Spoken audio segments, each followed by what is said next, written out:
নবীর দেখা পাইবানা আল্লাহুম্মা সাল্লি আলা সাইয়্যিদিনা মাওলানা মুহাম্মদ ওয়া আলা আলি সাইয়্যিদিনা মাওলানা মুহাম্মদ। আমরা সবাই গুনাহগার নবী আপনাকে যে চিনলাম না সেই কারণে নবী আমাদেরকে ভুলবেন না আল্লাহুম্মা সাল্লি আলা সাইয়্যিদিনা মাওলানা মুহাম্মদ ওয়া আলা আলি সাইয়্যিদিনা মাওলানা মুহাম্মদ।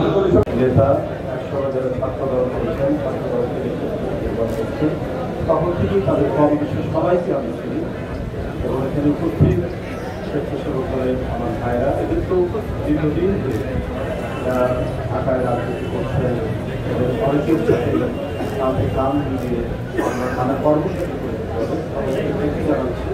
আজকে আপনারা যে জন্য এখানে দোয়া এবং মিলাদ মাহফিলের আয়োজন করেছেন সেটি অত্যন্ত আমি মনে করি যে গুরুত্বপূর্ণ। সব দিক থেকে আমাদের প্রেরণার জায়গা, আমাদের রাজনৈতিক সংগ্রামের শক্তি এবং সাহসের উৎসস্থল তিনি হলেন বিএনপি চেয়ারপারসন দেশনেত্রী বেগম খালেদা জিয়া। এক অদম্য সাহসের প্রতীক দেশনেত্রী বেগম খালেদা জিয়া।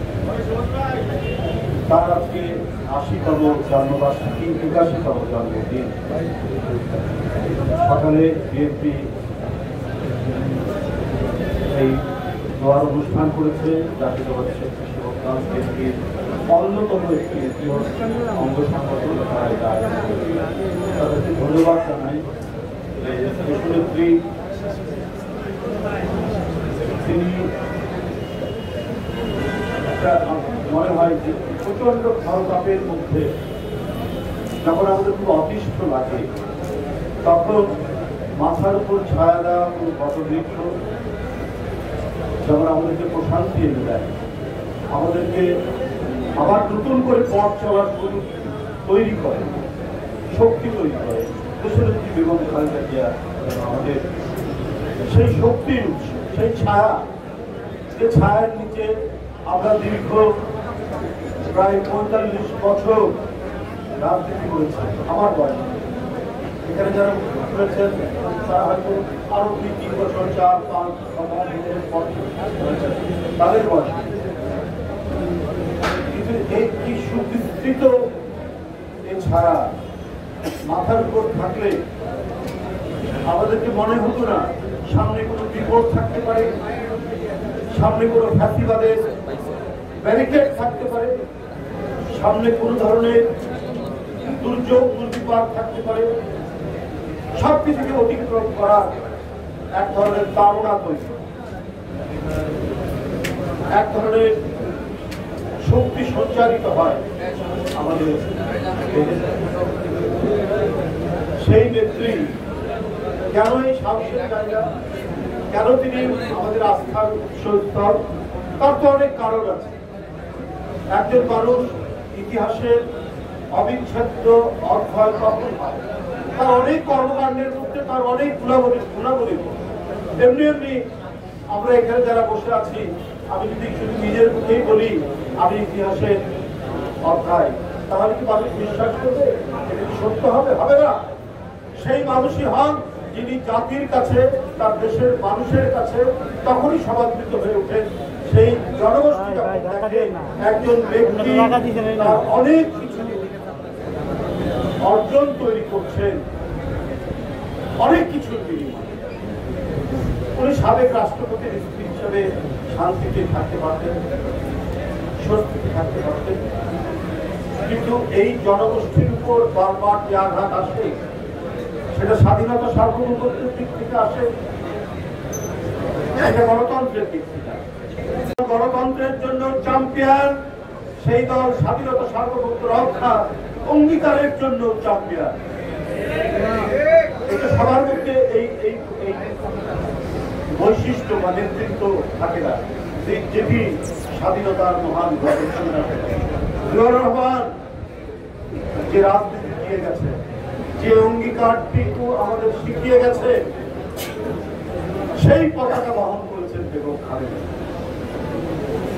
সেই পতাকা অত্যন্ত নিষ্ঠার সাথে তিনি বহন করেছেন। আর করতে গিয়ে এরশাদের 9 বছর আর শেখ হাসিনার মতো একটা ক্রূর, হিংসাত্রয়ী, রক্ত পিপাসু, নিষ্ঠুর এক নারীর শাসনের উপর গোটা দেশ রুদ্ধশ্বাস। তার মধ্যেও তার কণ্ঠ ছিল সোচ্চার, মানুষের পক্ষে, গণতন্ত্রের পক্ষে, স্বাধীনতার পক্ষে, সার্বভৌম। এটাই আমাদের প্রেরণার সবচেয়ে বড় জায়গা। এই কারণেই তিনি ইতিহাসের অবিচ্ছেদ্য অধ্যায়, এই কারণেই তিনি ইতিহাস নির্মাণ করেছেন। জেল জুলুম, ভয়ঙ্কর নির্যাতন হয়ে গেছে। 2 বছর পুরোপুরি একটি ভাঙা জেলখানার মধ্যে, যেখানে সমাজের সবচেয়ে বড় অপরাধীকেও রাখা হয় না, সেই ধরনের 200 বছরের পুরনো কারাগারের ভিতর যে কারাগার তখন পরিত্যক্ত ঘোষণা হয়েছে, সেই কারাগারের মধ্যে দেশনেত্রী বেগম খালেদা জিয়াকে রাখা হয়েছে। এটা আমরা সবাই জানি, আমরা জানি, মিডিয়ার যারা আছেন বলবেন। তারপরেও তিনি আত্মসমর্পণের কথা বলেন, তারপরেও তিনি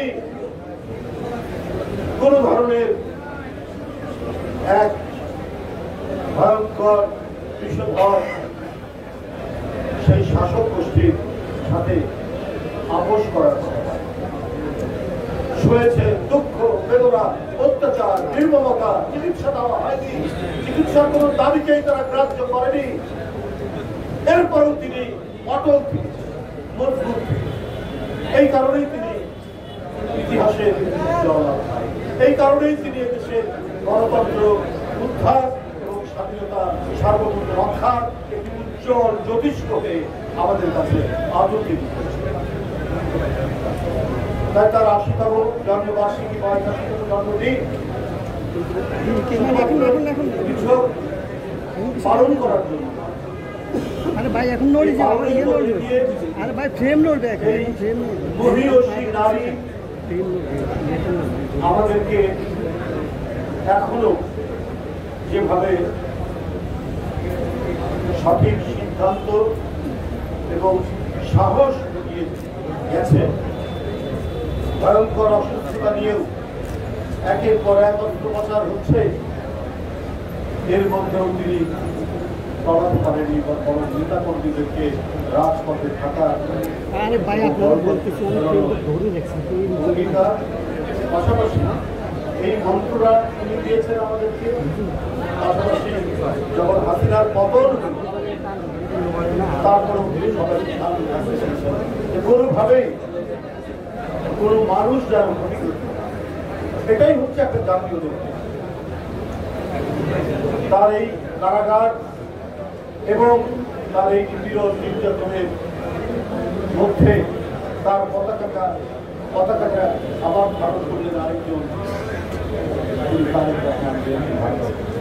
ঠিক একইভাবে একই কায়দায় চারিদিকে বহু ষড়যন্ত্র চক্রান্তের মাধ্যমে দলটাকে ঐক্যবদ্ধ রেখে একটা নির্দিষ্ট লক্ষ্য পথে তিনি ওটা দলকে সুসংগঠিত করেছিলেন, ওটা জাতিকে সুসংগঠিত করেছিলেন বলেই জুলাই আগস্টের আন্দোলন এত শক্তি লাভ করেছিল এবং ছাত্র জনতার আন্দোলন বিজয়ের পথে থাকে।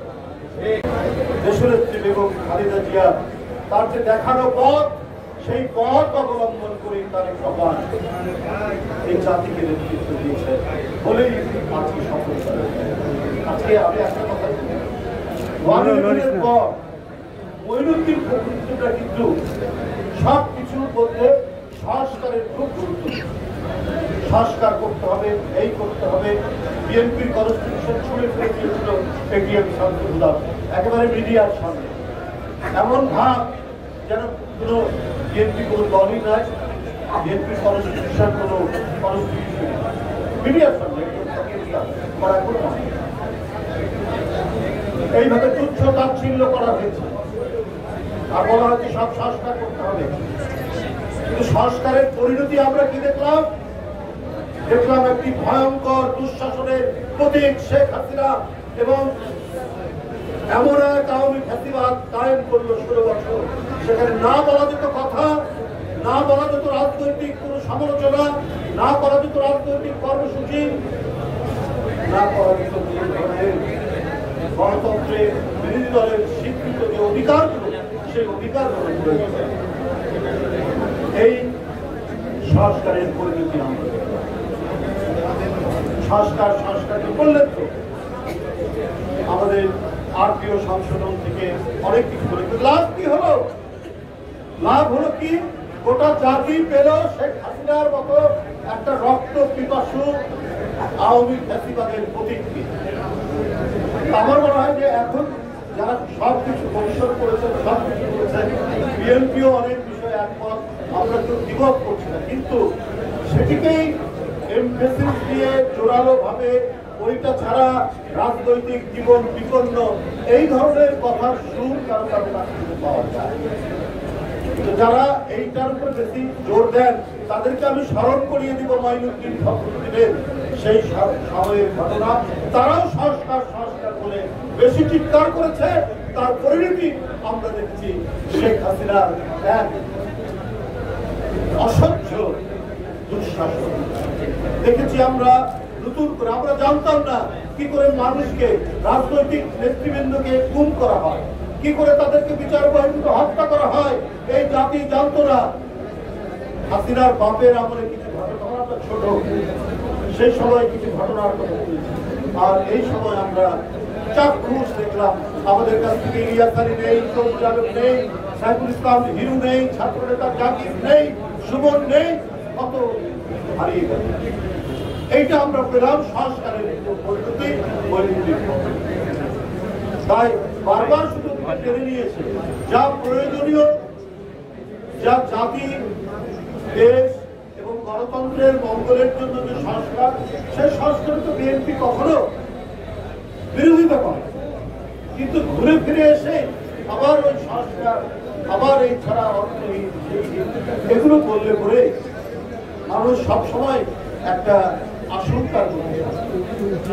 সময় তো অনেক, 1 বছর পার হয়ে গেল, সময় তো অনেক পেরের সামনে তো কিছু বাস আছে, এর মধ্যে আর কিছু হবে না। তাহলে ওইটাকেই টার্গেট করে, ওটাই বড়, গণতন্ত্রে ওইটাই লক্ষ্য। আরে গণতন্ত্র ইটসেলফ এটা নিজেই তো সংস্কারের একটা প্রতিশ্রুতি।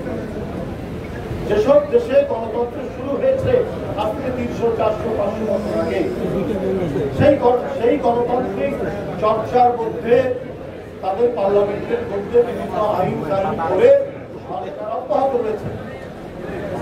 এসব দেশে গণতন্ত্র অত্যন্ত, আমরাও তাই করি। জনগণের নির্বাচিত প্রতিনিধিরা জনগণের যা দাবি দেওয়া, জনগণের যে চাওয়া, সেই চাওয়াকে ধারণ করে দরকার হলে সংবিধান সংশোধন যদি প্রয়োজন হয়, নতুন নতুন আইন প্রণয়ন করার দরকার হয়, সেটা করবে। কিন্তু আমরা বারবার নির্বাচনকে একেবারে আকাশের দূরের তারা রেখে চোখ দিয়ে দেখবো আর ওটা ধরা যাবে না, ছোঁয়া যাবে না, এইরকম একটি পরিস্থিতি তৈরি করলে গণতন্ত্রের জন্য মহা বিপদ অপেক্ষা করবে। যতটুকু আমার অভিজ্ঞতা সেটাই আমরা মঈনুদ্দিন ফখরুদ্দিনের সংস্কারের পরিণতিতে দানব ফ্যাসিবাদ পেলাম। এবার বারবার যদি ওই ওটার উপরেই জোর দিতে থাকি আর নির্বাচন যদি আমরা পেছনে থাকি, তাহলেও আমি আগেও বলেছি তার পরিণতি খুব ভালো হবে। একবার যদি এই 5ই আগস্টের যে সেন্টিমেন্ট, জনগণের শাসন জনগণকে ফিরিয়ে দেবে, শেখ হাসিনার শাসন নয়, ভোটাররা ভোট কেন্দ্রে যাবে, তারা তাদের পছন্দ মতো প্রার্থীকে ভোট দিবে, এটাই গণতন্ত্রের একটা অন্যতম শর্ত। তার সাথে ন্যায় বিচার, 16 বছর কেউ ন্যায় বিচার পায়নি। আইনের শাসনের কবলে চলেছে আওয়ামী শাসন, পুলিশের শাসন। যে কথা বলেছে তার বিরুদ্ধে মিথ্যা মামলা, তার বিরুদ্ধে নানা ধরনের ভয়ঙ্কর ভয়ঙ্কর মামলা, গাড়ি পোড়ানোর মামলা থেকে শুরু করে মানুষ মামলা দিয়ে পরবর্তীতে সমস্ত আমরা এবং পত্র পত্রিকায় দেখা গেছে যে প্রত্যেকটি নাশকতার সাথে আওয়ামী লীগ এবং রাষ্ট্র জড়িত ছিল। করার কিছু ছিল না, কারণ তাদের হাতেই হচ্ছে প্রশাসন, তাদের হাতেই আইন প্রয়োগ করার ক্ষমতা। সুতরাং তারা যা ইচ্ছা করে, আমরা সেই পরিস্থিতি যেন না ফিরে যাই। আদালতের স্বাধীনতা নিশ্চিত থাকবে, আদালত যাতে স্বাধীনভাবে কাজ করতে পারে এবং আইনের শাসন, যে অপরাধী তাকে প্রশাসন ধরে আইনের কাছে, আদালতের কাছে বাইরে দেবে, এটাই তো নিয়ম হওয়া। এবং সেই প্রকৃত গণতন্ত্রের দিকে আমাদের যাত্রা শুরু করতে হবে। কারণ আজকের এই জন্মদিন, যিনি গণতন্ত্রের প্রতীক, গণতন্ত্রের মা বলে আজকে সারা জাতি যাকে আখ্যায়িত করেছে, তার জন্মদিন দিনে জাতীয়তাবাদী স্বেচ্ছাসেবক দলের সকল নেতাকর্মী তারা সেই গণতান্ত্রিক অঙ্গীকারে উদ্বুদ্ধ। তারা যেমন খাল কাটতে পারে, তারা যেমন কচুরিপাড়া সাফ করতে পারে, তারা যেমন পচা এবং গন্ধযুক্ত নর্দমায় ব্লিচিং পাউডার ছিটাতে পারে, ঠিক একইভাবে রাস্তায় দাঁড়িয়ে যে কোনো অত্যাচারীর বিরুদ্ধে নিজের শার্টের বোতাম খুলে তারা বুলেট বরণ করতে পারে। সেই সবকিছুর প্রস্তুতি নিয়ে এগিয়ে যেতে হবে। আমি আজকের এই দিনে আমি আবারও দেশের নেত্রী বেগম খালেদা জিয়ার প্রতি গভীর শ্রদ্ধা জানিয়ে তার আশু সুস্থতা কামনা করছি এবং তার দীর্ঘায়ু কামনা করে আমি আমার বক্তব্য শেষ করছি। পাশাপাশি ৭১ যারা শহীদ হয়েছে, ৯০ যারা শহীদ হয়েছে এবং গত বছর জুলাইয়ের আন্দোলনে যারা শহীদ হয়েছে, তাদেরকে শ্রদ্ধা জানিয়ে তাদের আত্মার বার্তা কামনা করে আহ্বানের আশু সুস্থতা কামনা করে আমার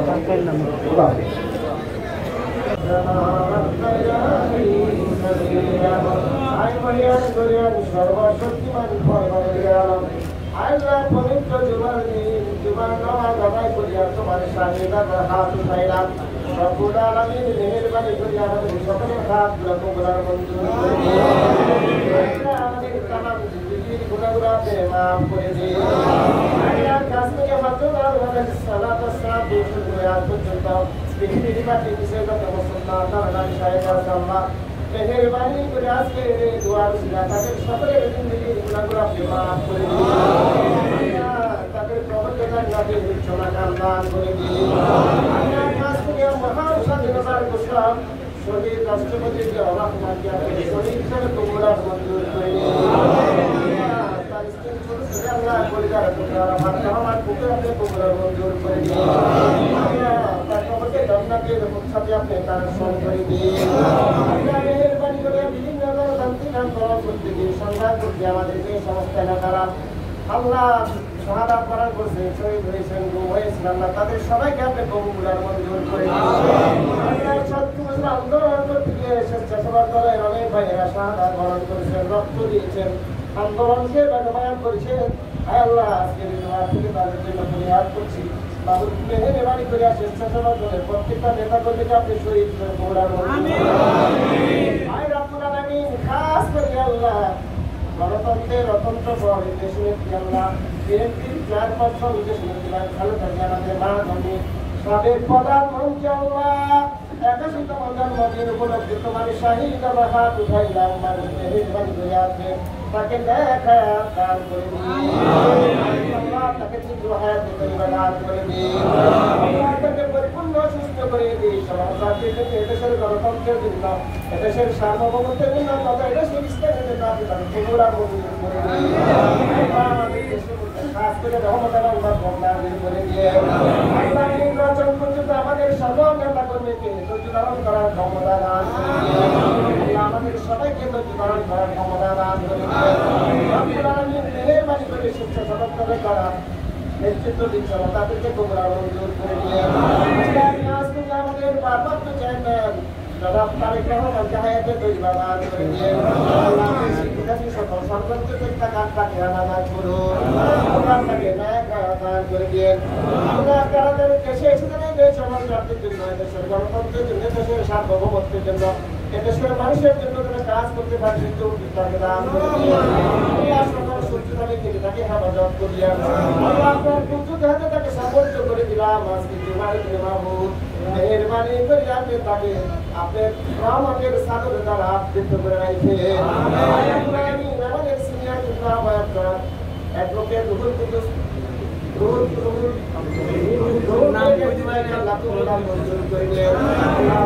অনেক পরিশ্রম করে দলের জন্য অনেক কষ্ট করে মেহেরবানি করে তাকে হায়াত তৈবা দান করে দিয়ে আল্লাহ শরীফ ভাই সহায় যারা উপস্থিত আছে আপনি আমাদের সবাইকে তোমরা মঞ্জুর করে দিয়ে আমাদেরকে গণতন্ত্রের জন্য দেশের মানুষের জন্য কাজ করার জন্য দান করে দিয়ে সুবহান রাব্বিকা রাব্বিল ইজ্জাতি আম্মা ইয়াসিফুন ওয়া সালামুন আলাল মুরসালিন আলহামদুলিল্লাহ।